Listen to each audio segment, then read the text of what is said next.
ছাত্রদল এবং ছাত্র শিবিরের ধাওয়া পাল্টা ধাওয়ার মধ্যেই আল্লামা সাঈদী রাহিমাহুল্লাহর ছবির মধ্যে জুতা নিক্ষেপ করা হচ্ছে এবং তার ছবির প্রতিকৃতি এঁকে এখানে অপমানজনক আচরণ করা হচ্ছে।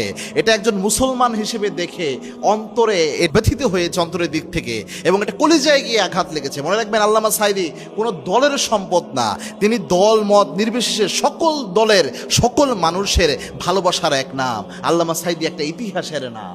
এজন্য যারা এটা করেছে, বিএনপির ঊর্ধ্বতন যে স্থানীয় ব্যক্তিরা রয়েছে, আমি রিকোয়েস্ট করব এটা তদন্ত করে এই ছেলেদেরকে দ্রুত আইনের আওতায় নিয়ে আসেন। এবং মনে রাখবেন, আপনি যদি আরেক দলের সম্মানিত কোনো ব্যক্তির সম্মান রক্ষা করতে না পারেন, কালকে আপনার কোনো স্থানীয় ব্যক্তির বা আপনার দলের সম্মানিত কোনো ব্যক্তির সম্মানে আঘাত আনলে তখন আপনার বলার মতো কিন্তু মুখ থাকবে না। রাষ্ট্রীয়ভাবে এটা আইনানুগভাবে এটা শক্ত ব্যবস্থা নেওয়া উচিত। এবং এই কাজ যে করেছে, ধৃষ্টতা যে বেয়াদবরা দেখিয়েছে, তোমরা আল্লাহকে ভয় করো। মনে রাখবা, ক্ষমতা চিরস্থায়ী না। বিগত ফ্যাসিস্টের চেয়ে বড় ফ্যাসিস্ট তোমরা জীবনে হতে পারবে না।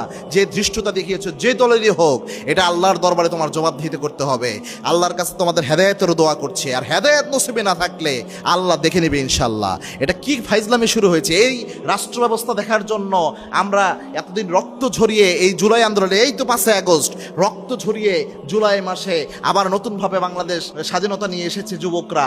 এই স্বাধীনতা দেখার জন্য, এই বাংলাদেশ দেখার জন্য শহীদ আবু সাঈদ, শহীদ মুগ্ধ, এরা রক্ত দিয়েছে এই দেশ দেখার জন্য।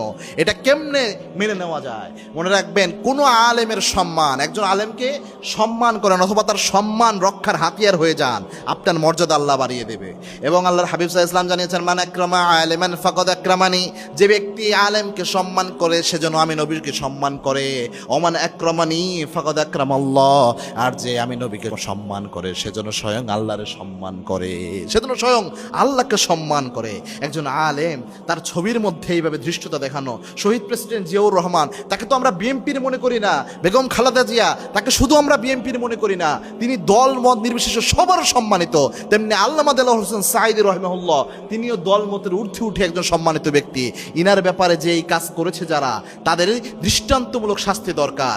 এবং এই যত দ্রুত সম্ভব রাজনৈতিক অবস্থায় যে ধাওয়া পাল্টা দেওয়া হচ্ছে দুই দলের মধ্যে, বিশেষ করে ছাত্র শিবির ছাত্র দলের ভাইয়েরা, কয়দিন আগেও এক রুটি দুজন ভাগ করে খেতেন, আপনারা এখন সংঘর্ষে লেগে গিয়েছেন। আল্লাহকে ভয় করুন, আবার ভাইয়ে ভাইয়ে মিলে যান, একসাথে ঐক্যবদ্ধ হন। ঐক্যবদ্ধ না থাকলে সামনে আপনাদের স্বাধীনতা আবার আপনারা হারিয়ে ফেলবেন।